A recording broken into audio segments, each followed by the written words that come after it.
आणि कारखानदार वर्गानं आणखीन एक गोष्ट टीका केली होती, ती ही होती की टेलरनं कारखान्याचं रूपांतर प्रयोगशाळेमध्येच करून टाकलं. प्रत्येक गोष्टीचं ऑब्झर्वेशन करायचं, नोंदी घ्यायच्या, माहिती ठेवायची. तर त्याच्यामध्ये फार मोठ्या प्रमाणावर वेळेचा, पैशाचा, श्रमाचा अपव्यय होत असे, असंही त्या काळात वाटत असे आणि तो सुद्धा एक मोठ्या टीकेचा भाग झाला. म्हणजे मालक वर्गानं टीका केली, श्रमिक वर्गानं देखील टीका केली आणि सर्वात महत्त्वाची टीका जी टेलरवादावर झाली ती सैद्धांतिक आधारावर झाली. ती अतिशय मूलगामी होती, पायाभूत स्वरूपाची ही टीका होती आणि वास्तविकसुद्धा ही टीका होती. काय आहे ही सैद्धांतिक आधारावरची टेलरवादावरची टीका? तर सगळ्यात आधी आक्षेप घेतला गेला की हा एकांगी दृष्टिकोन आहे. एकांगी दृष्टिकोन कशामुळं आहे की टेलरवाद फक्त प्रोडक्शन लेवलवरचं पाहतोय.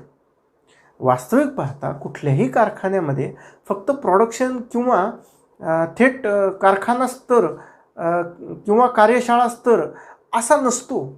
प्रत्येक कारखान्यामध्ये विपणन असतं, संकटकालीन व्यवस्थापन असतं, आर्थिक व्यवस्थापन असतं, कर्मचारी व्यवस्थापन असतं. ह्या सगळ्या गोष्टींचा उल्लेख हा आपल्या फेवाल असेल किंवा अन्य विचारवंत असतील त्याच्यामध्ये येणार आहे. म्हणजे फक्त कारखाना स्तरावरच इतकं लक्ष केंद्रित करणं हे एका प्रकारे टेलरवादाचं अपयशच आहे. म्हणजे उत्पादनाची प्रक्रिया ही फक्त त्या कर्मचाऱ्याच्या कार्यक्षमतेच्या वाढीपुरती मर्यादित ठेवणं हे मला हे सैद्धांतिक अपयश आपण म्हणू शकतो की पूर्ण समग्र विचार नाही, हा फार एकांगी विचार आहे. आणखीन एक महत्त्वाची टीका टेलरवादावर सैद्धांतिक दृष्टिकोनातून केली जाते, ती म्हणजे टेलरची जी गृहीतकं आहेत ती निराशावादी आहेत, ती अमानवी आहेत, ती अवास्तविक आहेत. म्हणजे टेलर काय गृहीत धरतोय, म्हणजे त्याच्या पूर्ण सिद्धांताचा जो डोलारा ज्या गृहीतकावर आहे, मानवी स्वभावाच्या संबंधानं असेल तर तेच मुळात चुकीचं आहे. म्हणजे मनुष्य हा परिवर्तन विरोधी, जबाबदारी टाळणारा, महत्त्वाकांक्षाहीन, आळशी, कामचुकार, सोल्जरिंग करणारा, या ज्या काही गोष्टी टेलर बोलतोय, मनुष्य खरंच तसा आहे का? तो उत्साही नाही का? कामचुकार आहे का? कारण हे तर कालजयी सिद्धांत आहे की मनुष्य हा एक सामाजिक प्राणी आहे, तो विवेकी प्राणी आहे. मग भविष्यातल्या वर्तनवादी विचारवंतांनी टेलरच्या सिद्धांताच्या गृहीतकांवरच आघात केलेला आहे की मानवी स्वभाव, मानवी वर्तनाच्या संबंधानं टेलरचं जे गृहीतक आहे आर्थिक मनुष्य असण्याबाबतचं, की अधिक पैसे द्या, अधिक काम करतील, त्यांच्या प्रेरणांच्या बाबतीतचं, तर हे मानवी स्वभावाच्या संबंधानं जी टेलरची गृहीतकं आहेत की ज्याच्यावर त्याचा पूर्ण सिद्धांत उभा आहे, ही गृहीतकंच मुळात चुकीची, निराशाजनक अशा स्वरूपाची आहेत. पुन्हा टेलरवर आणखीन एक सैद्धांतिक दृष्टिकोनातून टीका होते, ती म्हणजे टेलरवादामध्ये कार्याचं विभाजन जे आहे हे न्याय्य नाही. म्हणजे याच्यामध्ये व्यवस्थापकाला फार मोठ्या प्रमाणावर झुकतं देण्यात आलेलं आहे आणि कामगारांच्या नशिबात मात्र शास्त्रीय पद्धतीनं पुन्हा एकदा शोषणच त्यांच्या वाट्याला आलेलं आहे. समन्वयाचे 3-13 होतात असाही एक सैद्धांतिक दृष्टिकोनातून आरोप टेलरवादावर होतो की टेलरनं नियोजनाच्या पातळीवर काही लोकांनी काम करायचं, काही लोकांनी अंमलबजावणीच्या पातळीवर काम करायचं. पीटर ड्रकरसारखा विचारवंत तर म्हणतो याचा अर्थ टेलरवाद अंमलात आणायचा म्हणजे खाण्याचं शरीर एक आणि पचवण्याचं शरीर एक, अंमलबजावणी एकाने करायची आणि नियोजन आधीच्यानं कुणीतरी करून ठेवायचं. तर ही सुद्धा एक टीका केली जाते. समन्वयाचे 3-13 होतात असाही एक आक्षेप टेलरवर सैद्धांतिक दृष्टिकोनातून घेतला जातो की काल अध्ययन करायचं, थकवा अध्ययन करायचं. हे सगळं होत असताना उत्पादनाला कोऑर्डिनेट करणं, उत्पादनाला समन्वित करणं ही गोष्ट सगळ्यात महत्त्वाची आहे. नेमकी तीच या टेलरवादामध्ये दुर्लक्षित राहिलेली आहे. म्हणजे कारखाना स्तरावर याच्यामुळं समन्वय हा फार मोठ्या प्रमाणावर डिस्टर्ब होणार आहे. तर तो सुद्धा सैद्धांतिक दृष्टिकोनातून टीकेस पात्र झालेला आहे. आणखीन एक टीका केली जाते की हा 100% यांत्रिकी दृष्टिकोन आहे. याच्यामध्ये कामगारांचा मानसिक तणाव, थकवा, त्यांच्या प्रेरणा याचा काहीच उल्लेख नाही. त्या अगदी व्यवस्थापनासाठी गौण असणाऱ्या गोष्टी आहेत. म्हणजे कामगार हा त्या संघटनेमध्ये एक यंत्र होऊन जातो. त्याच्या बाबतीत विचारही यांत्रिक दृष्टिकोनातूनच केला जातो. तर ह्यामुळे सुद्धा या यांत्रिकी दृष्टिकोनावर फार मोठ्या प्रमाणावर टीका झाली. म्हणजे कामगारांना कामाचं स्वातंत्र्य देणं, त्यांच्या सामाजिक सुरक्षिततेच्या दृष्टिकोनातून उपाययोजना करणं, कामगारांना व्यवस्थापनामध्ये सहभागी करून घेणं, ह्या गोष्टी महत्त्वाच्या आहेत. परंतु टेलर त्याच्यावर भर देत नाही. तो कामगारांना एखाद्या यंत्राप्रमाणे समजतो आणि त्याच दृष्टिकोनातून विचार करतो, त्याच दृष्टिकोनातून तो उत्पादन वाढीसाठी प्रयत्नसुद्धा करतो. तर ही सुद्धा एक फार मोठ्या प्रमाणावर टीका ही टेलरवादावर केली जाते.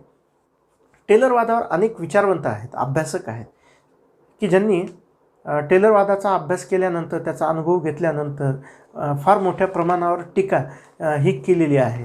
रॉबर्ट हॉक्स हा एक अभ्यासक होता. मुळात टेलरवादाचा स्वीकार झाल्यानंतर अमेरिकन औद्योगिक क्षेत्रामध्ये व्यवस्थापन आणि कामगार यांच्यामध्ये निर्माण झालेल्या संघर्षाचा आढावा घेण्यासाठी 1912ला अमेरिकन सरकारनं रॉबर्ट हॉक्स या अभ्यासकाच्या नेतृत्वाखाली एक अभ्यासगट निर्माण केला होता आढावा घेण्यासाठी. तर त्या हॉक्सचं असं म्हणणं होतं की जो पहिलाच विचारवंत आहे, अभ्यासक आहे टेलरवादावर थेट टीका करणारा, तो काय म्हणतोय की हा कुठल्याही दृष्टिकोनातून शास्त्रीय म्हणवला जाणारा विचार नाही. याच्यामध्ये कुठलंही शास्त्र नाही, कुठलंही सत्यता नाही.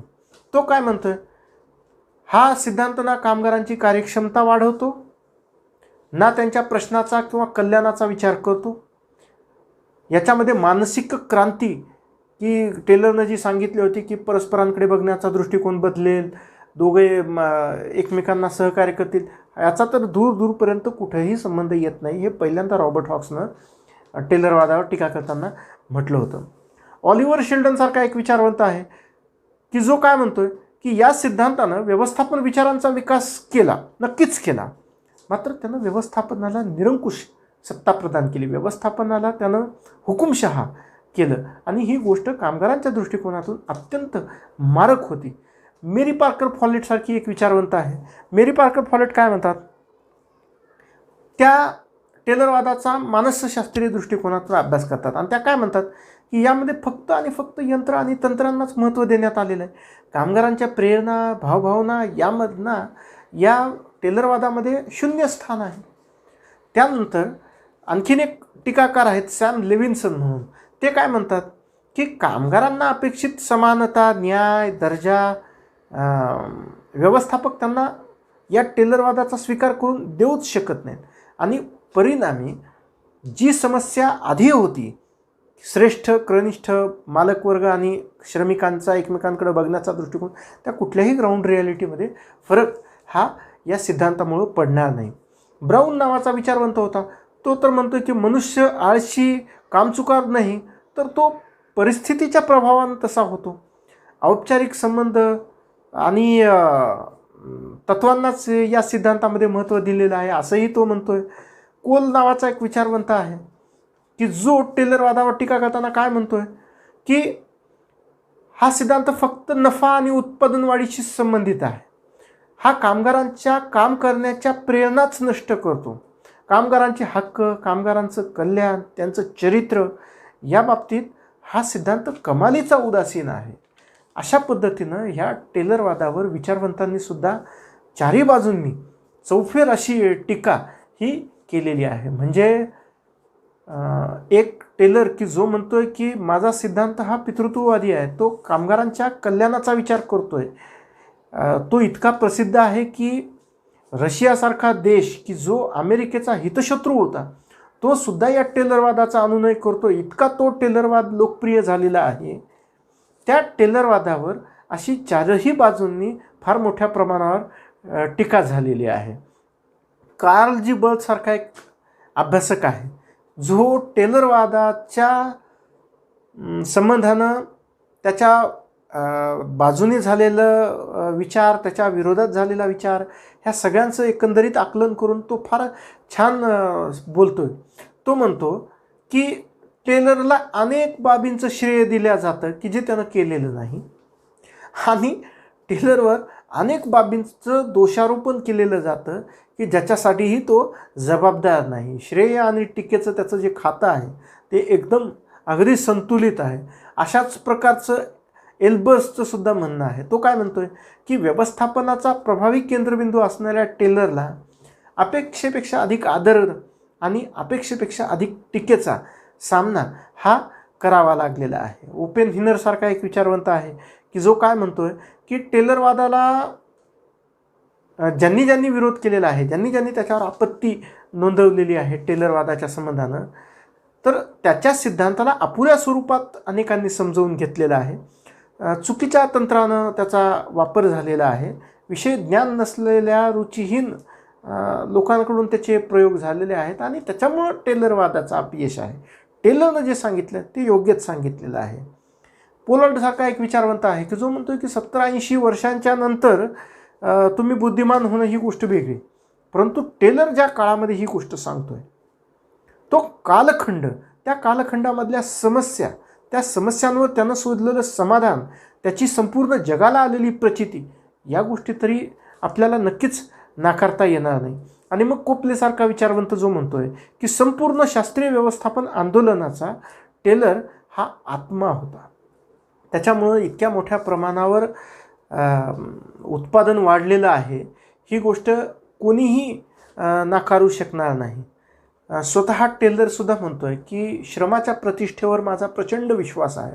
म्हणजे टेलरवाद हा असा एक समग्र विचार होता की ज्याच्यामध्ये फक्त व्यवस्थापन, उत्पादक वर्ग, मालक वर्ग याचाच विचार झाला नव्हता, तर कामगारांच्या कल्याणाचा सुद्धा, त्यांच्या त्यांच्या वेतनवाढीचा सुद्धा, त्यांना जी आवश्यक कार्यपरिस्थिती होती त्याचा विचार झाला होता. संपूर्ण देशाचा, समाजाचा विचार हा टेलरवादामुळे झाला होता आणि त्यामुळे टेलरवादाचं महत्त्व कोणत्याही परिस्थितीमध्ये नाकारता येत नाही. टेलरला अभ्यासल्याशिवाय लोकप्रशासन असेल किंवा व्यवस्थापनशास्त्र असेल त्याच्यामध्ये टेलरवादाला अभ्यासल्याशिवाय पुढे जाता येणार नाही आणि हेच टेलरचं मोठेपण आहे. धन्यवाद.